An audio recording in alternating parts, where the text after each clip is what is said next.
This is Andy. And this is Matt. And you're listening to The Hop Podcast with no name. What a dumb name. It's so stupid.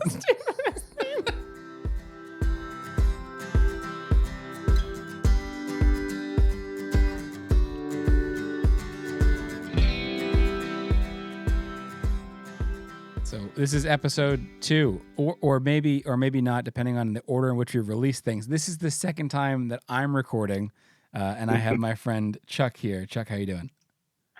Doing pretty good, Matt. Awesome. I am excited to be here. Nervous, but excited. I'm excited to have you. Don't be nervous. I won't yell too much.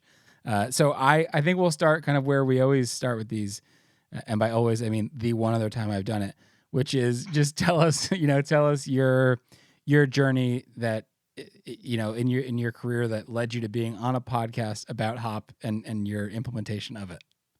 Yeah, well, never in my wildest dreams did I imagine that this is where I would be at this particular season of life or in at all. I actually did not set out, probably like a lot of safety professionals, never set out to even be a safety professional. But I got into safety after a pretty bad safety meeting where I was kind of talked into it by someone else who was leading the monthly group safety calls at my employer.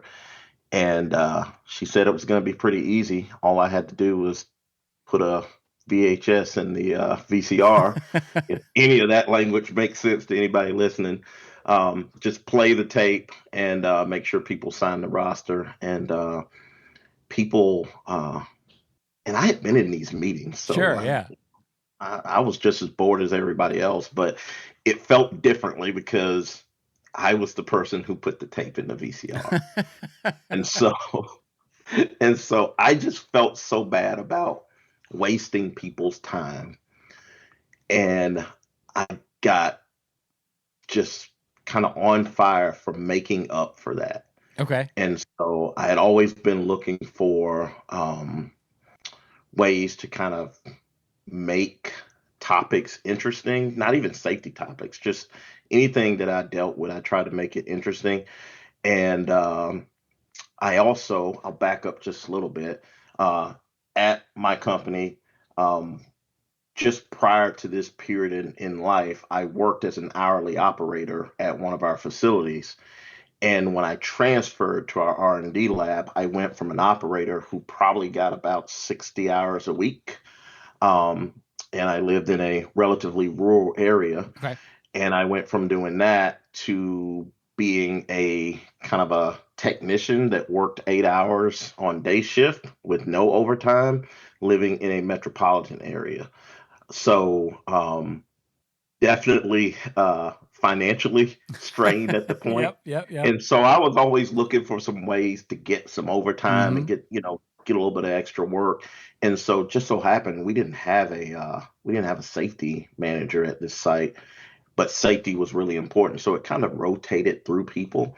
And when I got the opportunity to lead the safety meeting and did so horribly at it, I sort of made it my business to get good at it. And that basically led me to opportunities in safety. Yeah. And so I became the safety coordinator at that facility. And then I was pretty fortunate that I was very close to our headquarters building. And so that kind of put me in close proximity to some of the major things that were going on. I've always been interested in that type of stuff. And so it just kind of went from there. And then so this is it's probably 2010, 2011. Fast forward to maybe 2017, 2018. I'm actually working for the corporate office now in the metropolitan area. Loving the job, loving safety, loving the opportunity to get to see people, meet people, talk about safety. I have to say I was probably a little bit of a safety cop, right? Okay. I was very interested in finding where people were not doing things right. But we were introduced to human and organizational performance by we had a couple things happen. Rob Fisher came to one one of our conferences, and he talked about some what I would call hoppish concepts, Okay. and they were very interesting to me. Um, but when he walked off the stage, we were pretty much told that that's kind of not what we agree with. Okay. In Okay. Wow. Okay. What a dynamic. it was weird. Um, it was, yeah, that's not the answer, right? Which was really surprising, but it was very interesting. But fortunately, there were enough people interested in this topic and in some of these concepts, and in some of the right positions that over time it just started continued conversations. We started talking about it, and when I don't want to say the time was right, but at a certain period of time, it was like, all right, let's dig into this and let's understand what's going on. And then the next time I actually had the chance to get in front of some of these topics, I was sitting in front of the great Todd Conklin. Ah. And we spent what felt like the day with him, but it was probably more of a half day or so. Yeah. But it was riveting, to say the least.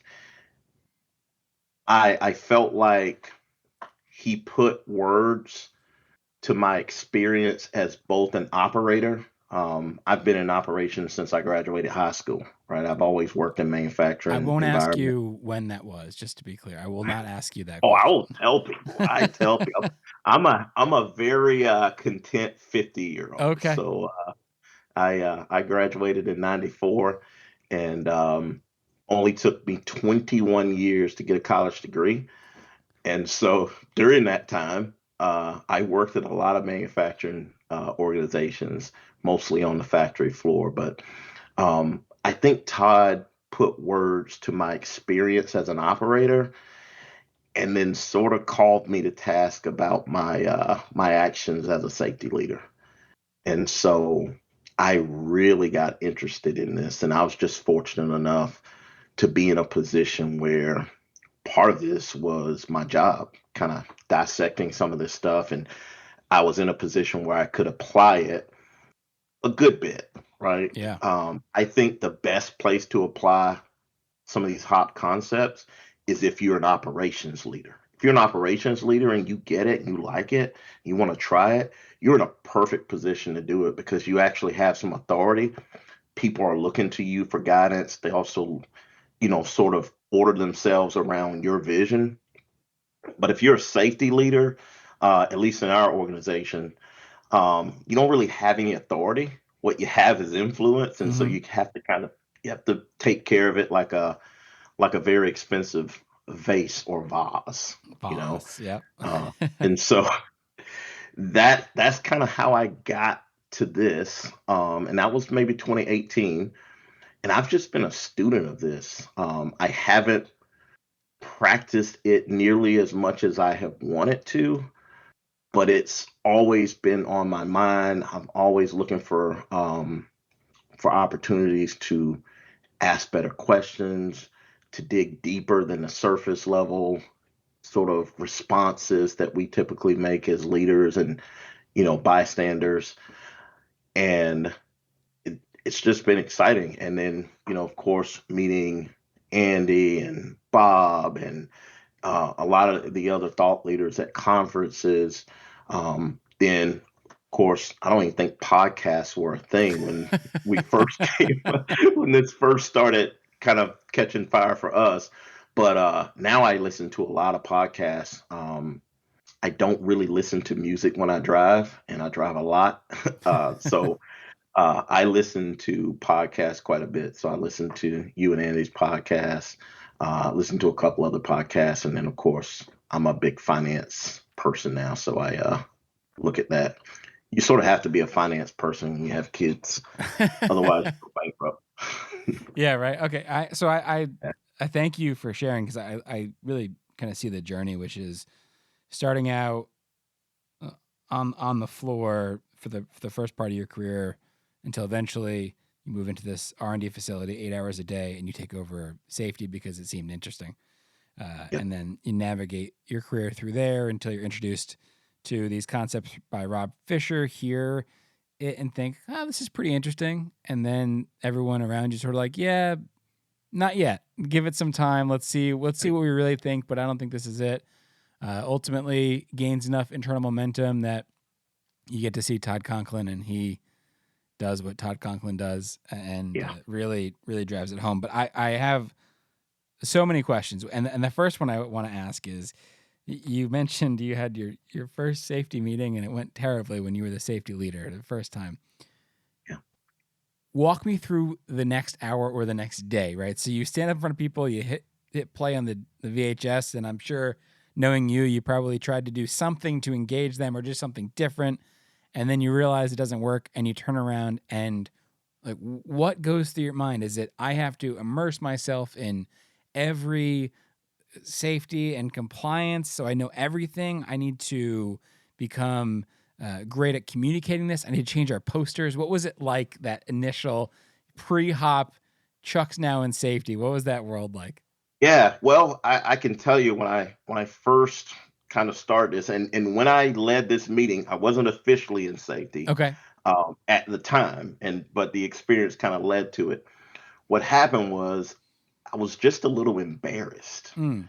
I felt like I had wasted a lot of people's time. We're an R&D lab, and so I'm a chemical technician. At that point, a chemical technician with no chemistry degree, right? I don't have a degree at all, and I'm surrounded by people with no less than master's degrees, either in engineering, PhDs, right? Very smart people, and I'm putting in a VHS tape to tell them about handling glassware safely. I remember this thing. It's one of those 1980s video where the people got the big glasses on and all Yep. that stuff. So I was just embarrassed.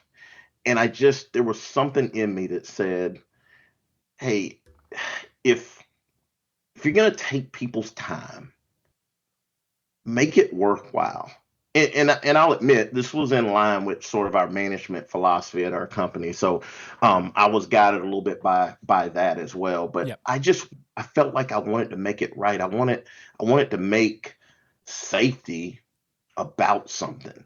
And I just imagined myself, and this is probably an assumption, that people who had advanced degrees in chemistry probably already know how to handle glassware, right? It's a And pretty in good a assumption. laboratory, yeah, so in a laboratory with a lot of hazardous chemicals, things under pressure, reactions going left and right, um, I just felt like there were more important things that we could talk about. And so I got really interested in kind of going down this risk management track, right? So understanding how risky something is based on how bad the consequences could be and how likely we are to experience those consequences based on the way we operate.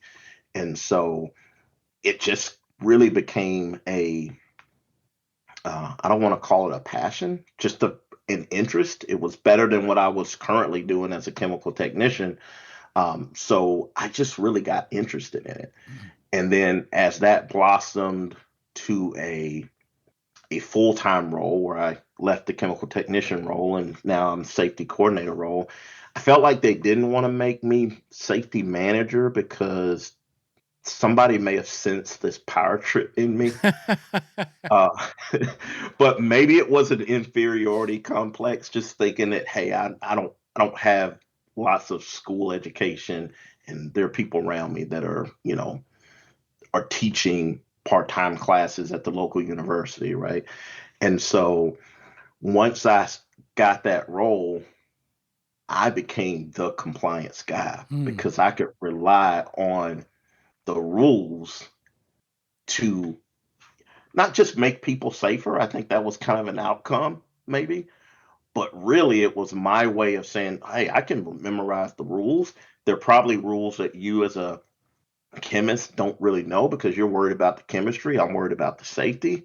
But now I have the power to, and I probably wouldn't have thought about it this way if I was asked. Yeah. But now I have the power to shut you down if you're not doing what you need to do. And it carried a lot of weight for a little while. But I realized that I was destroying my influence. Mm. and I was destroying my ability to be able to get things done. What a Because profound go ahead. realization, right? Like Yeah. I'm essentially burning bridges as Yep. I'm going, and when something actually matters, how am I going to find out? Yeah. And what I started to realize, Matt, is something that, we talk about in hop circles is that, we people who do the work create safety in real time by how they interact with processes and how they adjust the variability. And when in my first kind of experience with safety, I didn't look at it that way. I thought that it was me or that it was I that created safety, right? I created safety by finding people who were doing the things that were not right, making sure they understood what the right things to do were, right? Finding substandard conditions, finding substandard procedures, those types of things, and correcting them. Mm-hmm. So And what I go ahead. bringing the blue line to the black line. Right. Okay. Get that blue line Yep. flattened down to the Mm-hmm. black line. And what I started realizing even early on, before we even, started digesting the hop concepts, is that I wasn't the person that made it happen. I started to take on the role of, and I'll admit, I'm very, very grateful for the people around me who were willing to tell me that, right? Rather than just let me go off the rails. I think I've been a pretty nice guy most of my life. So um, with that comes some of the perks, right? Sometimes people don't mind telling you that you're you're probably doing too much or maybe not doing enough. You might be getting in your own So way a little bit here. right. Yeah. So I've been lucky enough to have people in my circle and people around me that would tell me that. And so people told me that, and I really took it to heart. Two things, just kind of a side note. So Yeah. there've been two things, and one came from my dad, and one came from this book that I read in my one of my many failed college attempts. And so my dad told me that I am the sum of all of my decisions and actions and those that are made about me. So all the things that I decide to do and do, plus what other people decide about me and do about that, that's who I am, right? So his point was, you can chart your own path. Like, nobody's holding you back. You got to do what you need to do, and you're not a victim of anything, Mm-hmm. right? The other thing I read in this book was, and it was a critical thinking book, and I don't think I got very far in it, but what it said was, if you believe that you've come as far as you have because of the way you think, you must also believe that you're not as far as you could be because of the way you think. And I took those two things to heart, and I've become over time just someone who's always introspective, Mm-hmm. maybe to a fault sometimes. I always am just willing to think that I probably don't know what I'm talking about, right? There's probably a lot I'm missing. I have a lot of opinions, but there's very little that I know for a fact because there's so much that you sometimes can't know. And so all of that stuff and all of kind of my life lessons and stuff sort of led me to this point where I'm in this role where, and people are lovingly coaching me to be in more of an influencer and not some sort of safety cop. I just really got curious as to how work gets done. What does it take to do some of the things that we were asking people to do? And um, fortunately for me, um, opportunities came where I could see this in other people and get out to a lot of different sites to learn from folks what it really took to get work done. And so often, what I started finding out is that what is usually presented at surface level is usually not really what's going on underneath. It always looks like some person didn't do that one thing that they should have done. And while that's true, the how people arrive at that point always seems to be a little bit like either outright silent, we never hear it, or it's sort of maybe implied around the edges as if everybody already kind of knows it. Um, and that's always been a frustration to me. I would say we'd have an incident, just for example, we have an incident, and our corrective actions would lean into retraining, right? We're going to retrain, or we're going to put out a memo, or we're going to make sure everybody knows this rule. And in the back of my head, I'm thinking, do we believe that this happened because we don't know the rule?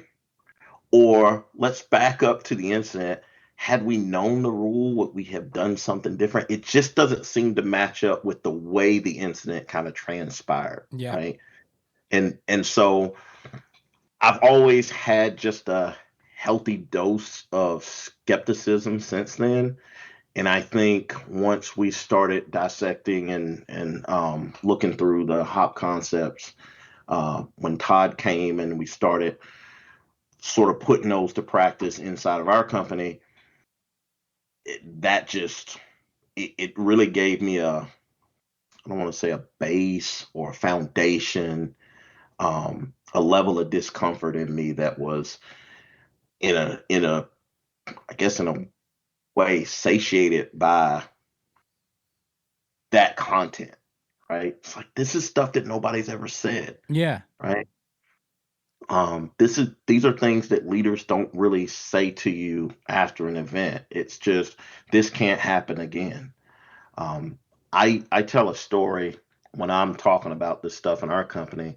I tell a story about when I worked for a food company, a food manufacturer, and my job was to take care of the seasoning on this food. And one night we had a problem with some equipment that was so bad that we were going to have to shut it down. And me and the two other people on our team basically refused to shut it down because we wanted to make production, and we basically mixed product by hand to keep the line going long enough for the maintenance guys to do what they needed to do. And we did that for 2 hours straight. And I won't say we did everything the right way, but we kept good product going for 2 straight hours. When I got back to my position where I was in the seasoning department, what we learned was for about the last 10 minutes, we ran out of salt. And so we had to throw all of that away. So out of 2 hours that we saved of production, we had to throw away 10 minutes of product. And for that, they fired me. They fired me because there's a rule that you have to test the salt and the seasoning content every 30 minutes.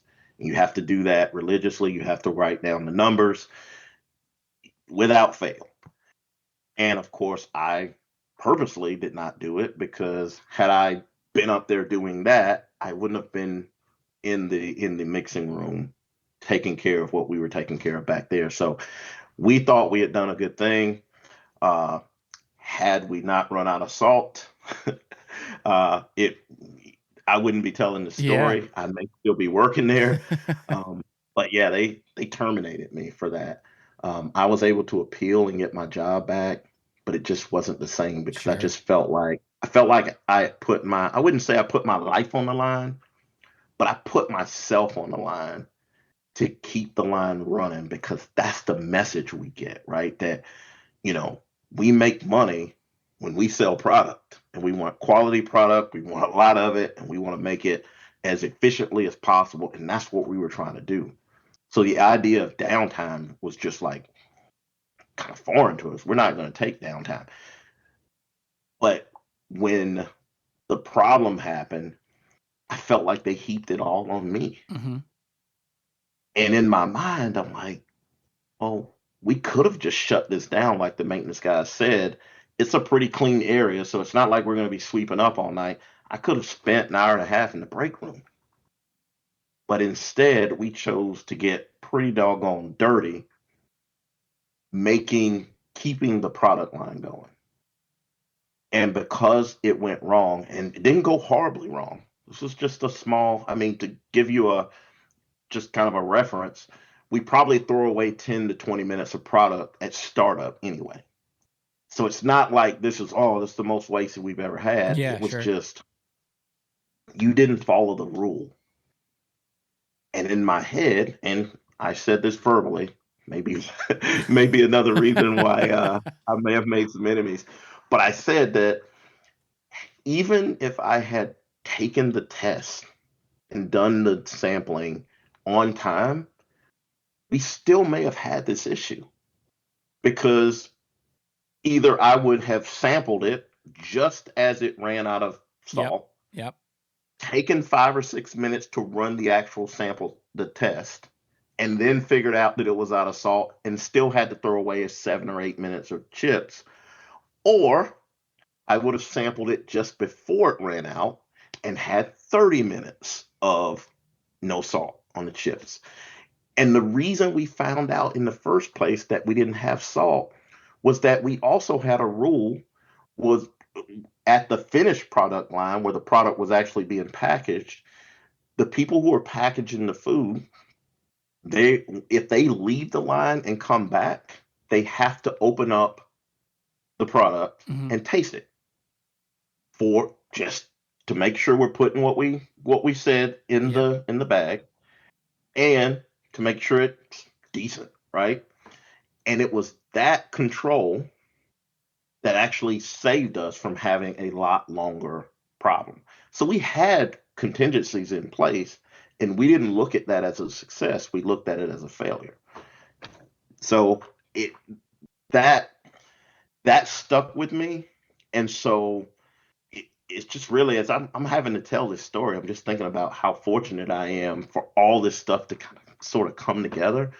But now in this role, when I hear these concepts and we get to apply them, I just keep thinking about the plight of the operator Yeah. when they're there day after day trying to make the best of whatever situation, right? Make the best And seasoning. then, They're trying to make the best seasoning and trying to get it out, get it yeah, the line running, right? yeah, they're trying to make the best product they can.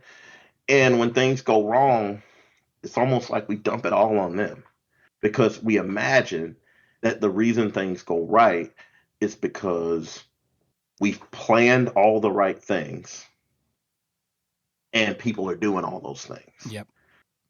But the reality is, you may have planned things, but the stuff is not going to plan out there. The machine's not running like you think it is. The set points that you set aren't working for us. And we're having to make adjustments all night long because of staffing, because of equipment problems, because of raw material quality. You got to figure out how much water to add, how much oil to add, pull back on this. And you're doing that all the time.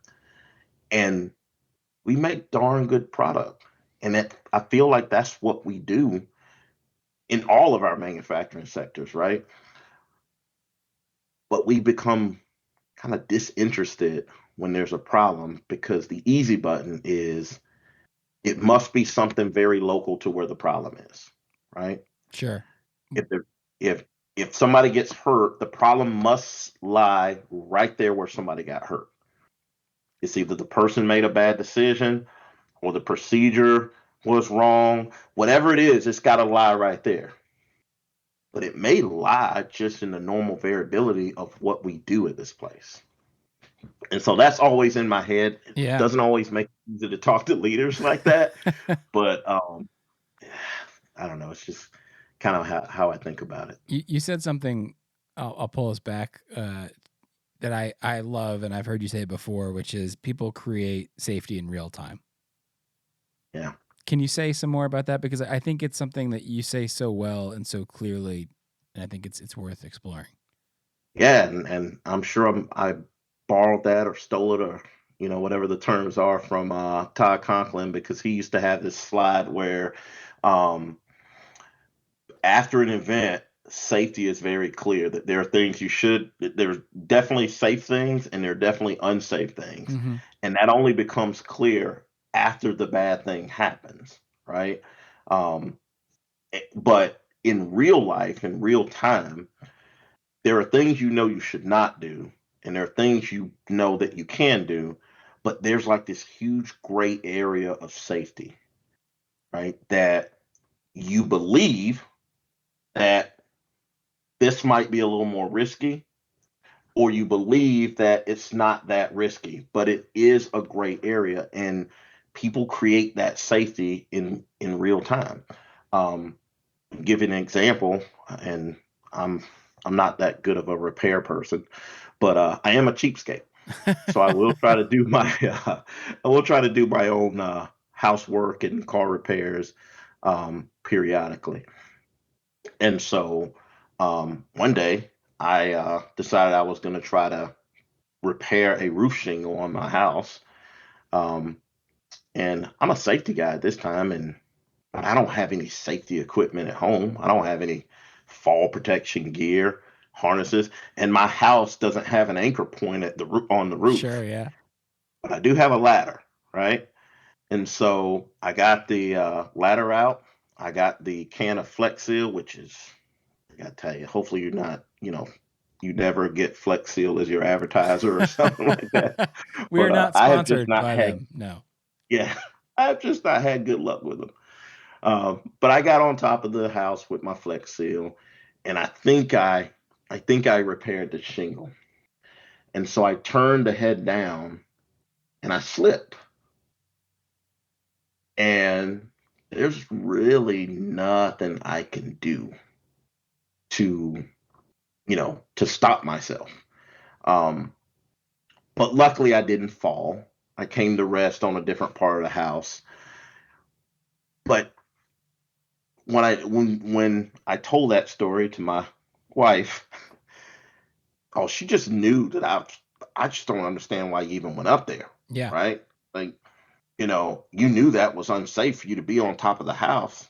And I'm telling her, like, well, I thought I could handle it. People get on roofs all the time. I had a ladder. I had on halfway decent shoes.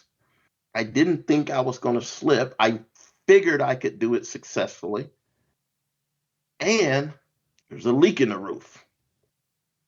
And I know in hindsight that I almost fell off the house. Seems to be looming at the moment. But I want you to think about the fact that just to get a roofer out here was going to cost us $500. That was the driver, Yeah. because I'm trying to get work done. I'm trying to mitigate an immediate loss, which I am certain that I'm going to have to pay at least $500 to get somebody to come out and look at it, and maybe more to fix it. God forbid he says I have to fix the whole roof, right? Yep. But I know I can get on top of a house. I've been on top of homes before. So this seemed like something I could do. Now, is it safe? Now, if you don't fall, it's safe. If you fall, of course it wasn't Very safe, unsafe if you fall. right? Very safe if But you don't that's fall. not right. But that's not real life, right? Real life is, hey, I think I can do that. I Yep. can make that happen. We do it every day when we drive, right? We choose to maybe go above the speed limit. Even when we meet the speed limit and obey the speed limit, it's not always the safest speed. But you're driving as safe as you think you need to drive in order to get from point A to point B or C. Because the safest thing for you to do in regards to driving is just not drive. Yep. But how the heck would I get anywhere? Uber? And somebody else is going to drive. And I'm a way better driver than anybody else, Absolutely. right? So, yeah, so that's the that's the thing with safety. It's a very retrospective thing in most of our minds, because none of us really know the real story of what it's taking in the mind of the individuals and in the environment of the people who are actually involved at the time. So it's very easy for us to be very judgmental because it only comes to our attention when things go wrong. Yeah, we're the right? safest person in the world after something's happened, right? We know exactly what you should or Yeah, shouldn't have done, and that yeah, hindsight's 2020 every time. yeah, absolutely. But there are thousands of non-events every day where things go right. People get on roofs all the time, and most of them, the overwhelming majority of them, don't fall. Correct. But Correct. then when you hear people falling, it's like, I don't Should have understand known why you did better. that. Should have hired someone. Why Right? weren't they in fall protection? And I would be willing to wager, knowing that you live close to a metropolitan area, someone that day also got on the roof with Flex Seal, Yep. closed up what they need to close Absolutely. up, and climbed down just fine. And no one was worse for wear. Absolutely. No one's wife is questioning them while they were up there. So, Yep. yeah, it's He may have still had a roof leak, but yeah. he was definitely safe. You said something when we've interacted professionally. I've been able to see you operationally learn to some degree. You said something really interesting about the two things, one from your dad, one from the book you mentioned, and it was a very humble understanding that maybe I don't have the right answer and I should go and learn, right? But there's a balance, the delicate balance that I see that you walk really well between humility and self-doubt, right? Because you can say I don't know anything and I'm never going to know anything, or I have a lot of experiences but I probably don't understand your experience. Tell me about it. How do you do that so well in operational learning, where you create an environment that's so drastically different from the safety cop that you once were, where you can now learn? Because I've heard some of the stuff that you've learned in real time. How do you do that so well? Well, I wish I could write like a book on it or anything, but the truth is, sometimes I really don't know this stuff. And so it really helps when you really don't understand what's going on.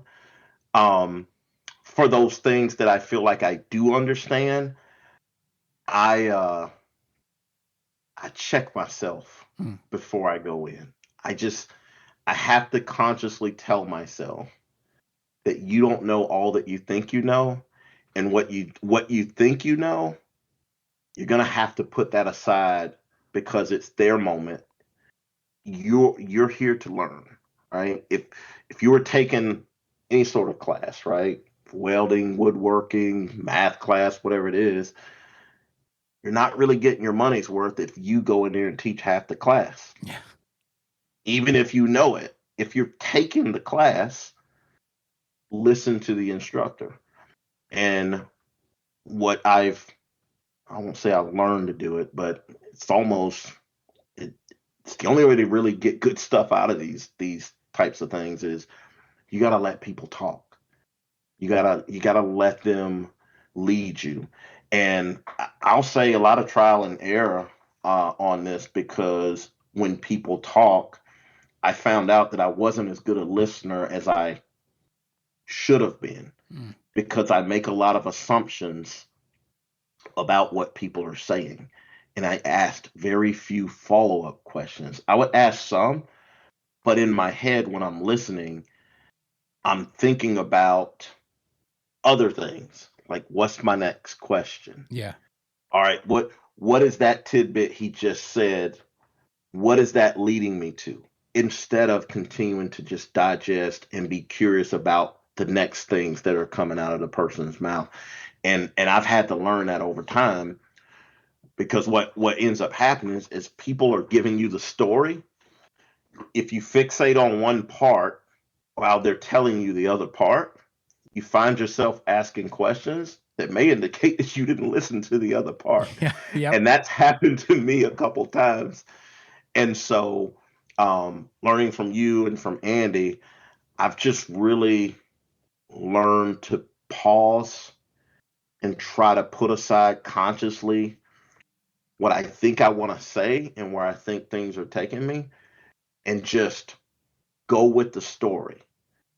And every now and then I may interrupt a little bit, but I stop people just to say, "Hey, let me see if I got this straight. You're giving me so much information. Let me see if I understand what you're telling me. And then I'll run back through it. And that gives them an opportunity to correct me. So I think the flaw now is just sometimes people get on a roll Mm-hmm. and I'm wondering where to stop them at because I need to recap, right? I need to put myself in their shoes and I'm trying to imagine where do I stop them at? And sometimes I don't pick the right spot. But people's stories are fascinating. All the time. And yeah, it's fascinating when you hear how, what it takes to get work done, how people have gotten to that. Like the question you asked me, maybe it's a standard podcast introductory question, but it's a question we should ask a lot of people. Like, how did it come to pass that you got to this point? The way people end up in spaces are amazing. Like we just in our company, there are people who play professional sports. There are people who, lived in other countries and had to flee something. There are people who lived in a different area and something major happened and they ended up in this place. We've had people in the company that won the lottery. It's like it's just so many crazy things when you get people to start telling you the story. It's fascinating. The watch out, and it's not even really a watch out, it's just kind of a sort of a pay attention. Mm-hmm. When people are telling you the story, and maybe this is what makes this uncomfortable for us as leaders, you get way more out than you asked for. Yeah. And we want things to be clean. Like, we're in the what do you call it? Too long didn't read TLDR generation, right? And I wouldn't even call it generation, just in this Yeah. period of time, right? I don't want to read an entire article, when it's 5 or 6 pages. And you certainly don't want to read it on your cell phone because you're going to get 3,000 ads, right? So give me the Reader's Digest version, right? Give me the short Cliff Notes version. And so as people are talking to you, you're just looking for that thing. But people are telling you other things that if you don't pay attention to, you missed a lot of the richness in the story. And the story is what it really takes for us to get this work done, at least in my line of work. So That's it's a great point. I think we're conditioned. I think I've used this example a lot to believe that we're going to get a clue answer. That right. whatever we're Yeah. learning about, we're going to learn that it was actually Colonel Mustard in the library with the candlestick, and that's going to be this anchoring point that goes into the TLDR that makes us feel like, aha, I did it. And when you Yeah. can get past that and realize you're never going to have that moment, but you're going to have so many more smaller versions of that Yeah. throughout the learning, they're going to Right. equal 10 times the actual single eureka moment you could have. It's so true. Yeah. We had a facility manager ask me and another colleague to come up and do a learning team because they were having some ergonomic challenges. Um, and they were just having some issues with more cases, it seemed like. And so we went up and we did the learning team. And when we got going, I mean, the story was really so rich about how we got to where we got to.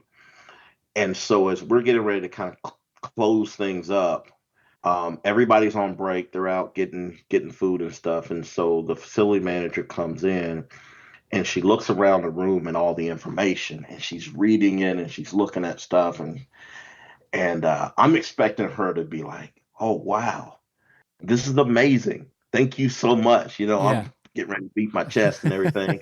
And she says, "Well, I got to tell you, Chuck, I'm just a little pissed off." And I'm like, "What? Yeah. Wait a What?" minute.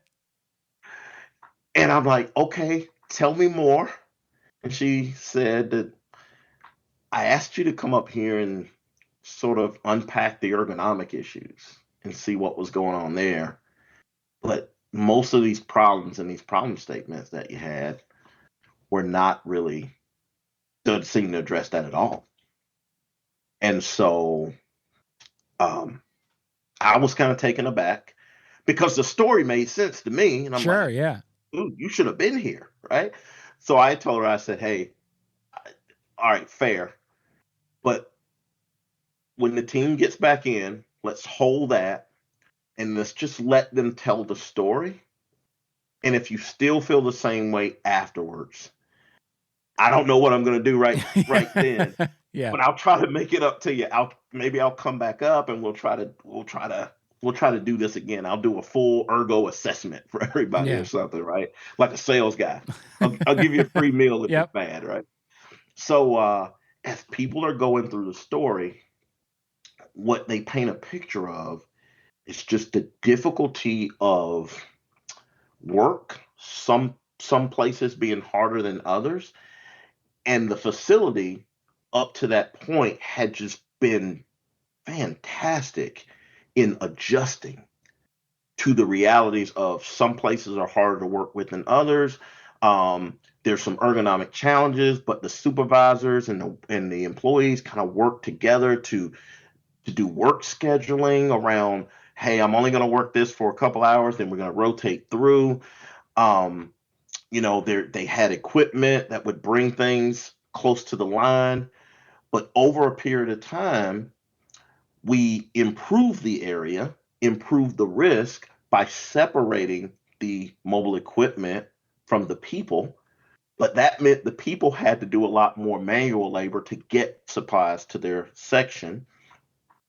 The um, we went through COVID around this time, and what we ended up with was a lot of turnover in the supervision. Mm. And so a lot of leaders that came on, all these work practices like the rotating through equipment, all of that stuff was just really ad hoc. They had just come up with it themselves. Yeah. So when the new supervisors came in and employees at a piece of equipment and they're like, hey, I've been on this equipment for 5 hours, and the supervisor's like, okay, well, you got 3 more hours. Yeah. And they're like, wait, what?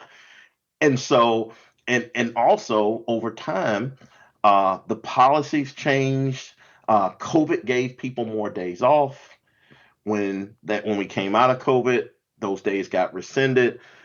And so basically, the story became not of, hey, we have a lot of ergonomic challenges.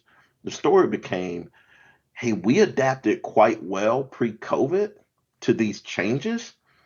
When COVID happened, we had so much turnover and all of those practices fell apart. But what we did have was extra vacation days. So what we were able to do is when I'm feeling a little tired, or my shoulders hurting because I've been working on a bad piece of equipment for a while, guess what I can do? I can just call out.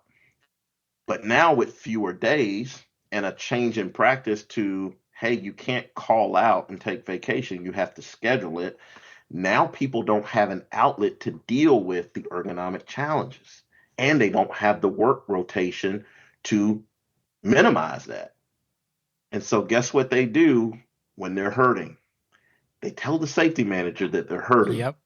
and that's going to buy you a day off. It's going to buy you a day off because they're going to send you to the clinic, and the clinic's going to give you a day off. And all of a sudden, we have an increase in cases.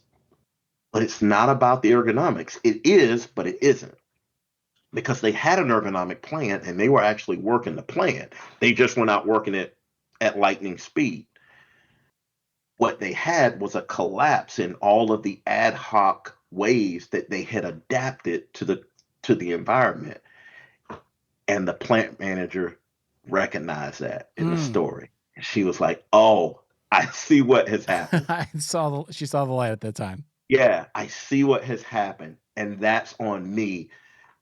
I didn't know we had all of this stuff. I didn't realize all of these things were sort of, I didn't realize how important the supervisor employee relationship was and that they had created all this stuff. So she took it upon herself to make sure that she was handling things through her supervision and making more concrete these ad hoc practices that were really helping people out. And they still got their ergonomic stuff Sure. done. Yeah. And so it ended up working out. But I was worried because when she told me she was very unhappy with what was on the wall, I was like, uh oh. It's Hope this doesn't get back to my boss. what a great example of, Andy and I just talked about this today, was the system's designed to get us the results we're getting. Yeah. Those ergo problems were just a natural byproduct of the system that had been Yeah. worked around for so long. Yep. And that the workers had changed the system, and all of a sudden it snaps back to what it's designed to be, and we're getting the problems again. Yeah. That's a great I example. mean, you have situations where, you have employees that are bringing equipment from home to be able to do their job, and the purchasing and storage manager thinks that life is hunky dory. And then when we figure out that, hey, people are bringing this stuff from home, we need to purchase this. We need to make sure we got a high quality. We want to make sure that everybody has this piece of Mhm. equipment. Then all of a sudden, our costs and our inventory, our purchasing history ramps up, and people are like, "Hey, we got a problem here." Nope, we don't have a problem. It's This is what's happening. Yeah, This is what the real world Yeah. really looks like. Yeah, that's such a great example too. We didn't have that cost because someone was bringing it in from home. The work didn't Right. change. Yep. We're just trying to give everyone the same opportunity to do work this way. Yeah. And when you tell the story, and I want to become a better storyteller. I think that's sort of my goal in life. It'll help with the grandkids, right? Uh, but if we can become good storytellers and people get interested in it, it'll be, I mean, and I'm speaking for the company I work for. It's a great company. Our ability to improve situations, improve our performance, it's rooted in our management philosophy, and I feel like we live it once we understand what the problems really are. Yeah. Yeah. Once we understand what the problems really are, oh my God, we got some of the smartest people, and we have a management philosophy, and quite honestly, shareholder that says, hey, we're after long term gain, right? We're not after short term results. We're after the long term, right? And so our ability to get things done and improve processes, I think, are almost unmatched, in our space. It's just a matter of, what do we assume that these problems are? When we assume that they're people problems, you deal with it a different way than when you learn that, hey, this is just the reality of our system, and we just have to go and deal with that, and deal with the system. I mean, I think that's a great way to take us home. It really is. Yeah. Chuck, I really appreciate you joining and sharing your story, and I'm sure everyone else will as well. And by the way, you're a great storyteller. I just want to let you know. Oh, you're too kind. Your check will be in the mail. Thank you. I appreciate it. All right, Chuck. Thank you. Excellent. Thank you.